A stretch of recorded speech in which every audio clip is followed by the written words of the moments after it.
مفتی صاحب، اکثر ہمارے علماء کہتے ہیں کہ جو چار مسلک ہیں ہمارے، چار بڑے امام جو ہیں، امام ابو حنیفہ اور باقی تین، تو ان میں سے کسی ایک کا چناؤ کرو اور اسی کے اوپر جو ہے اپنے سارے مسائل اور اپنی زندگی گزارو. تو اگر کوئی شخص جو ہے وہ ان چاروں کو فالو کرتا ہے اور ہر مسئلے پہ چاروں کی رائے سنے اور جس کی دلیل اس سے مضبوط لگے اس کو وہ فالو کرے، تو اس میں کوئی حرج ہے؟ چاروں میں سے جس کی دلیل اس کو مضبوط لگے. عوام جو ہے نا، عوام ایک عامی آدمی جو ان مجتہدین کے مقام کو نہیں پہنچا، اس عامی آدمی کا یہ کہنا کہ مجھے اس میں ان کی دلیل صحیح لگ رہی ہے، یہ کہنا ہی کل عدم ہے. یعنی ایک ایسا ہے جیسے ایک پلمبر یا ایک میکینک جو ہے، وہ ایک ڈاکٹروں میں سے دو ڈاکٹروں کی رائے میں فیصلہ کر رہا ہو جو بڑے محقق ہیں، جس مسئلے میں وہ دو ڈاکٹر متفق نہ ہو سکیں، اور وہ امپائر بن کے کہہ رہا ہو کہ ایکچولی یہ جو ڈاکٹر ہے نا یہ زیادہ صحیح کہہ رہا ہے، تو یہ اپنی اوقات سے بہت بڑی بھی بات ہوگی. یہ جو چاروں امام ہیں یہ تابعین تبع تابعین کے دور کے ہیں، بہت بڑا مقام ہے ان کا. آپ ان کی سیرت پڑھیں، ان کے پاس احادیث بھی تھیں، اور ان کے پاس حدیثیں ایسے نہیں ہیں جیسے ہمارے پاس کہ لمبی لمبی سندیں. کسی کے پاس 2-3 سندوں کے ساتھ نبی تک حدیث پہنچتی تھی، کسی کے پاس 2 سندوں کے ساتھ، اور یہ صحابہ تابعین تبع تابعین کو نمازیں پڑھتے ہوئے دیکھ رہے تھے. یعنی جتنے بھی چاروں یہ جو ائمہ ہے نا، امام حنیفہ کوفہ تھا حضرت علی رضی اللہ تعالیٰ عنہ کی خلافت کا مرکز، اور عبداللہ بن مسعود کا. قرآن کا علم، حدیث کا علم کوفہ میں بہت زیادہ تھا.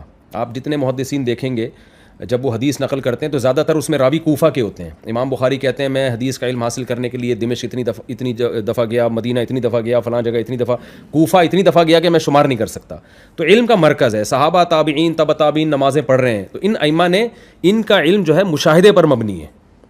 ان کے لیے حدیث کے صحیح اور ضعیف ہونے کا فیصلہ کرنا بہت آسان تھا. پھر امام شافعی رحمہ اللہ تعالیٰ، وہ امام حنیفہ کے شاگرد، امام محمد کے شاگرد ہیں، تو ان کا بھی 2-3 سلسلوں کے بعد جا کے سلسلہ مل جاتا ہے رسول اللہ صلی اللہ علیہ وسلم تک. اور قریشی ہاشمی بھی ہیں امام شافعی. امام احمد بن حنبل امام شافعی کے شاگرد ہیں، امام مالک ان تینوں کے استاذ ہیں، اور تابعین کو دیکھ رہے ہیں اپنی آنکھوں سے امام مالک. تو یہ اتنا مضبوط ان لوگوں کے پاس علم تھا، اور ان کے پاس احادیث تھیں، 1-2 سندوں کے ساتھ ان کے پاس حدیث پہنچ رہی تھیں. انہوں نے بحث مباحثہ کر کے جو جن مسائل پر اتفاق ہونا تو ان پر اتفاق ہو گیا. اب جن مسائل میں اختلاف ہوا ہے نا، تو ایک عقل کی بات یہ ہے کہ اتنے بڑے ائمہ جن مسائل میں اتفاق نہ کر سکے تو اس کو اختلافی ہی چھوڑ دینا چاہیے. اس میں یہ کہنا کہ ایک عامی آدمی 15ویں صدی کا بندہ اٹھ کے یہ کہے گا کہ اس میں فلاں کی رائے صحیح ہے، فلاں کی رائے صحیح نہیں ہے، یہ کہنے کا اعتبار نہیں ہے. تو اس لیے اس کا نقصان یہ ہوگا کہ ایک عام شخص جب اٹھے گا نا، تو میں جیسے ایک واقعہ سناتا ہوں نا، ایک اہل حدیث کا میرے پاس فون آیا. بعض مسائل ایسے ہیں جو واقعات سنانے سے حل ہو جاتے ہیں. ایک اہل حدیث کا میرے پاس فون آیا اور کہنے لگا کہ میں ایک لڑکی سے نکاح کرنا چاہتا ہوں، اس کے ابا راضی نہیں ہے. لاہور سے فون آیا. مجھے لگا کہ یار یہ اہل حدیث ہے. میں نے کہا آپ کس مسلک کو فالو کرتے ہیں؟ آپ اہل حدیث ہیں؟ کہتے ہیں ہاں میں اہل حدیث ہوں. تو میں نے کہا اہل حدیث کیا؟ ایسا نہیں ہوتا. وہ اس حدیث سے استدلال کرتے ہیں ایما امرأۃ نکحت بغیر اذن ولیھا فنکاحھا باطل باطل باطل. وہ کہتے ہیں بھائی نکاح باطل ہے تو آپ نہیں کر سکتے. کہہ رہے ہیں اہل حدیث میں قرآن حدیث کو مانتا ہوں. یہ ہوگا فیوچر میں. ہر آدمی اپنی خواہشات کی خاطر کبھی ابو حنیفہ کے قول کو لے رہا ہوگا، کبھی شافعی کے قول کو لے رہا ہوگا. یعنی اس کی ایک ایسی مثال ہے، امام ابن تیمیہ نے بڑی پیاری مثال لکھی ہے کہ امام شافعی کی رائے یہ ہے کہ اگر گواہ نکاح میں عادل نہیں ہے، یعنی پرہیزگار گواہ نہیں ہے، تو نکاح ہی منعقد نہیں ہوتا. وہ 2 گواہ جو نکاح میں ہونے چاہیے نیک پرہیزگار ہونے چاہیے. تو ایک آدمی نے شادی کی اور اس نے کہا چونکہ امام حنیفہ کے نزدیک عادل ہونا شرط نہیں ہے، چرسی ہیروئنچی بھی چلتے ہیں گواہ میں، مسلمان ہونا بس ضروری ہے. چرسی ہیروئنچی گواہ لا کے بٹھا دیے اور نکاح ہو گیا. اب کل کیا ہوتا ہے، وہ 3 طلاقیں دے دیتا ہے. اب 3 طلاقیں دے دی ہیں تو اب دوبارہ نکاح نہیں کر سکتا، نہ امام شافعی کے نزدیک کر سکتا ہے نہ ابو حنیفہ کے نزدیک. تو کہتا ہے یار چونکہ امام شافعی کی رائے میں تو میرا نکاح ہوا ہی نہیں تھا، گواہ عادل تھے ہی نہیں، تو جب نکاح ہی نہیں ہے تو بیوی نہیں ہے، بیوی نہیں ہے تو 3 طلاقیں بھی نہیں ہیں. تو میں امام شافعی کی رائے نا مجھے قرآن حدیث سے بہت زبردست دوبارہ سے لگ رہی ہے، میں دوبارہ نکاح کروں گا. تو علماء نے اپنے اپنے زمانوں میں یہ چیز دیکھی ہے ہوتے ہوئے، ایک پریکٹیکلی ایک چیز نظر آئی ہے. اس لیے صدیوں سے علماء اس پہ فتویٰ دیتے آئے ہیں بھائی یہ چاروں مسلک ٹھیک ہیں، قرآن و سنت کے مطابق ہیں. اور ان بڑے بڑے ائمہ نے پورا زور لگایا قرآن و سنت کی ریسرچ پہ. زور لگانے کے بعد انہوں نے ایک فقہ کو مرتب کیا اور پوری امت اس پہ جمع ہو گئی ہے.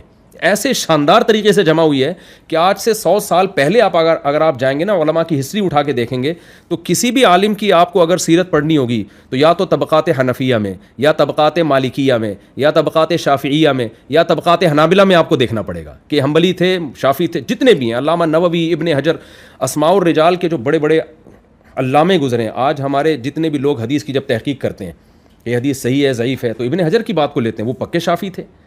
صحیح مسلم کی شرح جب بھی پڑھی جائے گی علامہ نووی کو پڑھا جائے گا، وہ پکے شافعی تھے.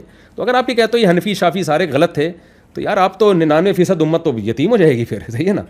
تو اتنی بڑی امت ایک چیز پہ جمع ہوئی ہے کہ بھائی جب یہ فقہ قرآن و حدیث کی تحقیق سے مرتب ہو چکا ہے تو اب انہی میں سے کسی ایک کو فالو کریں اور دوسرے کو ٹھیک سمجھیں. تو صدیوں سے اسلامی حکومتیں اسی پہ چلی آ رہی ہیں. ترکوں کی جو خلافت عثمانیہ تھی جنہوں نے اتنی بڑے خطے پر حکومت کی، وہ حنفی تھے سارے. منگول جب مسلمان ہوئے ہیں نا تو سارے حنفی تھے وہ. اور ہمارے یہاں جتنے بھی لوگ اہل حدیث آپ کو ملیں گے 2-3 باپ دادا سے اوپر جا کے وہ بھی سارے حنفی تھے. یعنی 2-3 پشتوں کے پیچھے آپ جائیں گے نا تو وہ سارے حنفی. اگر ملیشیا میں جائیں گے تو پیچھے سارے شافعی ملیں گے آپ کو. تو جب امت ایک اتنے بڑے پیمانے پر ایک فقہ پہ جمع ہو گئی ہے، اب عوام کو اگر چھوڑ دیا جائے نا آزاد تو وہ نتیجہ نکلے گا جو اب سامنے آ رہا ہے.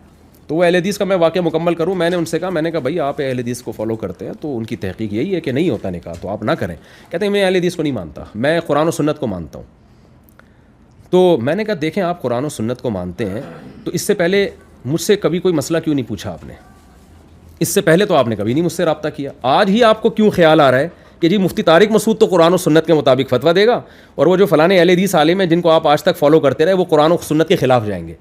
میں نے کہا بھائی آپ کا مقصد قرآن و سنت نہیں ہے، آپ کو ایک لڑکی چاہیے، ایک یعنی یوں سادہ لفظوں میں ایک ٹھڑک پوری کرنی ہے، اس پہ لیبل کیا لگایا جا رہا ہے؟ قرآن و سنت کا. تو میں نے کہا میں اس آپ کے لیے اس عمل کو ٹھیک قرار نہیں دیتا.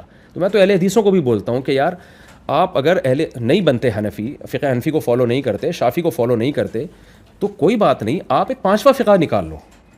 آپ قرآن و سنت سے مسائل نکال کے نا، جیسے فقہ حنفی میں آپ کو ملے گا کتاب الطہارہ، کتاب الوضو سے لے کر سارے حکام کتاب الحدود تک، تو آپ بھی ایک ایسی کتاب لکھو. ہم جہاں 4 کو برحق سمجھتے ہیں ہم 5ویں کا بھی صحیح ہونے کا ہم کہتے ہیں بھائی چلو ادھر نہیں تو ادھر چلے جاؤ. لیکن آپ کا کوئی فقہ مرتب ہی نہیں ہے، آپ کہتے ہیں ہم ڈائریکٹ قرآن و سنت کو فالو کرتے ہیں. بھائی آپ کریں فالو لیکن اس کو ریٹن فارم میں تو لے کر آئے نا. کوئی لا دنیا میں ریٹن فارم کے بغیر چل سکتا ہے کیا؟ یہ لوگ کہتے ہیں صحابہ کیسے چلتے تھے. بھائی صحابہ کے دور میں تو حدیث بھی مرتب نہیں تھی، حدیث بھی ریٹن فارم میں تھوڑی تھی، وہ تو حدثنی فلان سے چلتے تھے. بعد میں اس کی ضرورت پڑی ہے. بھائی ریٹن میں ہونا چاہیے تاکہ لوگ بے لگام اونٹ کی طرح آوارہ گردی نہ کریں قرآن و سنت کے نام پہ. تو آپ ریٹن میں لے کر تو آئیں نا. لیکن اب نہیں ہو سکتا ایسے، کیونکہ اہل حدیثوں میں بھی مسائل میں اتنا اختلاف ہے. جب یہ ایک مرتب کریں گے فقہ تو اتفاق نہیں ہو پائے گا اس میں. تو لہٰذا یہ ان کے مدارس میں بھی ہماری ہی کتابیں پڑھائی جاتی ہیں. یا تو فقہ حنبلی پڑھا رہے ہوں گے یا فقہ حنفی پڑھا رہے ہوں گے. ایک اہل حدیث عالم ہے میرے دوست ہیں، میں نے ان سے پوچھا، میں نے کہا آپ اپنے مدارس میں کیا پڑھاتے ہیں؟ فقہ کی کتاب یا قرآن و سنت سے جو مسائل ہیں وہ تو فقہ میں ہی مرتب ہو کے لکھے ہیں نا. تو نے کہا ہم قدوری پڑھاتے ہیں لیکن تنقیدی نظر سے. فقہ حنفی کی مشہور کتاب ہے ہدایہ پڑھاتے ہیں تنقیدی. میں نے کہا دیکھیں جس نصاب کی ابتدا ہی تنقید سے ہو رہی ہے نا اس سے تو پھر تنقیدی لوگ پیدا ہوں گے. کبھی بھی ایسا نہیں ہوتا. مثال کے طور پر ہم مدارس میں شیعوں کا نصاب پڑھانا شروع کر دیں اور تنقیدی نظر سے، تو شیعہ کہیں گے پہلے اپنا پڑھاؤ، درمیان میں ہم پہ تنقید کرتے رہنا نا. ٹھیک ہے. تو میں نے کہا بھئی آپ اپنا سلیبس بنائیں تاکہ ہمیں پتہ چلے بھئی یہ اہل حدیث کا متن ہے، ان کے قانون جو قرآن و سنت سے اخذ کیا یہ ان کا لا ہے، متن ہے یہ. پھر اس میں بیچ میں آپ کو لگے کہ حناف کیا یہاں قول ضعیف ہے تو آپ اس پہ تبصرہ کرتے رہیں. لیکن ایک چیز آپ کے پاس ہو جو اب تک ہے نہیں. تو امت کو بے لگام ہونے سے بچانے کے لیے یہ ضروری ہے کہ جو صدیوں سے فقہ مرتب ہوتا چلا آیا ہے اسی میں سے کسی ایک کو فالو کیا جائے، اس کا پابند بنایا جائے ان کو. ادروائز یہ قرآن و سنت کے نام پہ جو بیڑا غرق ہوگا نا، کیونکہ ایسی اکائیاں وجود میں آئیں گی. اب دیکھیں سعودی عرب میں جب تک فقہ حنبلی تھا صحیح چل رہا تھا. اب جب فقہ حنبلی وہاں سے آہستہ آہستہ ختم ہو رہا ہے تو وہاں بھی لبرل قسم کے مفتی آ رہے ہیں، قرآن و سنت کے نام پہ کچھ بھی لوگوں کو بتا دیتے ہیں وہ، اور سب چیزیں ٹھیک ہوتی جا رہی ہیں، جائز ہوتی جا رہی ہیں. تو یہ ضروری ہے اس کے لیے کہ پابند بنایا جائے. لوگ کہتے ہیں اس کی دلیل کیا ہے کہ ابو حنیفہ کو فالو کرنا ہے. دیکھیں یہ ایسے ہی ہے جیسے حضرت عثمان نے جب مصحف عثمانی مرتب کیا نا پوری امت جمع ہو گئی، تو اب کوئی کہے کہ اس کی دلیل کیا مصحف عثمانی کو ماننا ہے، تو یہ ایک فضول قسم کا سوال ہوگا. بھائی جب پوری امت مصحف عثمانی حضرت عثمان کے جمع کردہ قرآن پہ جمع ہو گئی اور اس میں اتحاد ہے، تو اسی طرح جب پوری امت ان چاروں فقہ پہ جمع ہو گئی ہے تو اب لوگوں کو اس سے ہٹایا نہ جائے. ہاں یہ ضرور ہے کہ لوگ کہتے ہیں ابو حنیفہ کا فلاں قول قرآن و سنت کے خلاف ہے، تو ہم قرآن و سنت کے خلاف میں ابو حنیفہ کے قول کو کیوں لیں؟ یہ بہت امپورٹنٹ سوال ہے, اس کا جواب سنیے گا. واقعی بعض دفعہ ایسا ہوتا ہے کہ صحیح حدیث ایک طرف ہوتی ہے, امام ابو حنیفہ کا قول ایک طرف ہوتا ہے, لیکن ایسا بہت کم ہے. اور جہاں ایسا ہوا ہے تو فقہ حنفی آج نہیں وجود میں آیا, 1300 سال پہلے مرتب ہوا ہے. تو اسی وقت کے مشائخ نے اس میں امام ابو حنیفہ کے قول کو چھوڑ دیا ہے اور صاحبین کے قول پہ فتویٰ دیا ہے.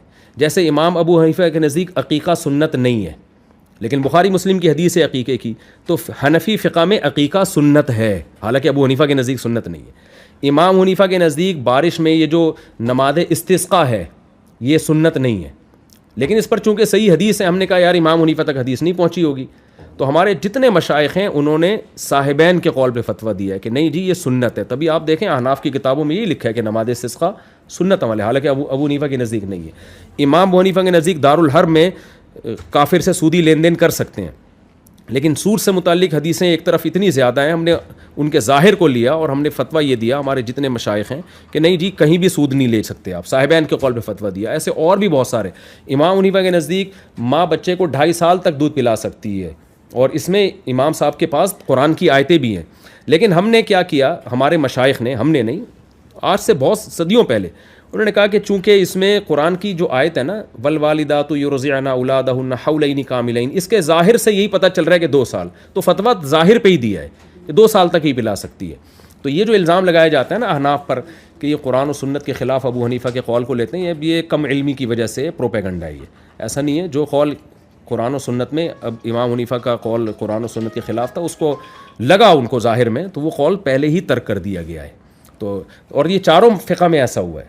مالکی فقہ میں بعض اقوال امام مالک کے نہیں لیے, شافعی فقہ میں بعض اقوال امام مالک کے چھوڑے گئے ہیں.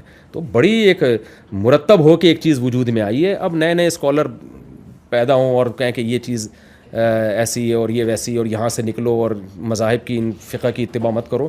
تو آج جب بھائی اتباع کر کے ہم ان کو آپ کے پیچھے چلا دیں کیا؟ آپ مر گئے تو پیچھے آپ نے تو کچھ بھی نہیں چھوڑ کے گئے. 20 مسائل ہیں, وراثت کے, طلاق کے, نماز کے, سجدہ سہو کے, تو آپ کے پاس تو کوئی گائیڈنس ہے ہی نہیں, کچھ بھی نہیں ہے. 2-4 چیزیں ہیں بس آپ کے پاس, اور وہ بھی جب آپ دنیا سے جاؤ گے تو دوسرا آئے گا وہ ان کو بھی چینج کر دے گا, تیسرا آئے گا تو وہ اس سے بھی اختلاف کر دے گا. تو یہ تو بیڑا غرق ہو جائے گا امت کا. یہ غیر مسلم کیا کرے گا وہ؟ اور یہ مسئلہ ہو رہا ہے یورپ میں, غیر مسلم جو مسلمان ہو رہے ہیں, کہنے ہمیں پتہ نہیں چل رہا کہ یہ والا غامدی صاحب صحیح کہہ رہے ہیں, فلانا صحیح کہہ رہا ہے, ڈمکانا صحیح کہہ رہا ہے. ان کو کہا جائے بھائی جو صدیوں پہلے مجتہدین گزر چکے ہیں نا, جن پر پوری امت نے اعتماد کیا ہے, وہ صحیح کہہ رہے ہیں, ان کو فالو کرنا پڑے گا. ادروائز آپ آج کے لوگوں کو فالو کریں گے تو بکھرتے چلے جائیں گے. یہاں ایک اور اشکال کا میں جواب دوں. لوگ کہتے ہیں پھر ابو حنیفہ سے پہلے کے صحابیوں کو کیوں نہیں فالو کر لیتے آپ؟ یہ بھی ایک بڑا اشکال کیا جاتا ہے. پھر ہم نے جب فالو کرنا ہی ہے تو صحابہ کو کیوں فالو نہ کریں؟ یہ ایسا سوال ہے جیسے کوئی کہ ہم مصحف عثمانی کو کیوں فالو کریں, مصحف صدیق کو فالو کیوں نہیں کرتے؟ بھائی حضرت ابو بکر صدیق نے کوئی مصحف مرتب ہی نہیں کیا, تو فالو کیسے کریں گے؟ یہ کام کیا حضرت عثمان نے. تو صحابہ تابعین نے فقہ کو مرتب کیا ہی نہیں ہے, یہ کام چاروں ائمہ نے کیا ہے. جیسے امام بخاری نے حدیث کو مرتب کیا, امام ترمذی نے کیا, تو حدیث میں امام بخاری کو فالو کرتے ہیں نا ہم. تو یہ کام مرتب جو ہوا ہے نا چاروں فقہ, یہ ان چاروں کے دور میں مرتب ہوئے ہیں. تو لہذا اس کے علاوہ ہمارے لیے کسی کو فالو کرنا پاسبل ہی نہیں ہے. ہر مسئلے میں ہمیں ابو بکر رضی اللہ تعالیٰ عنہ سے رہنمائی تھوڑی ملے گی, ان کے اقوال نہیں ہیں.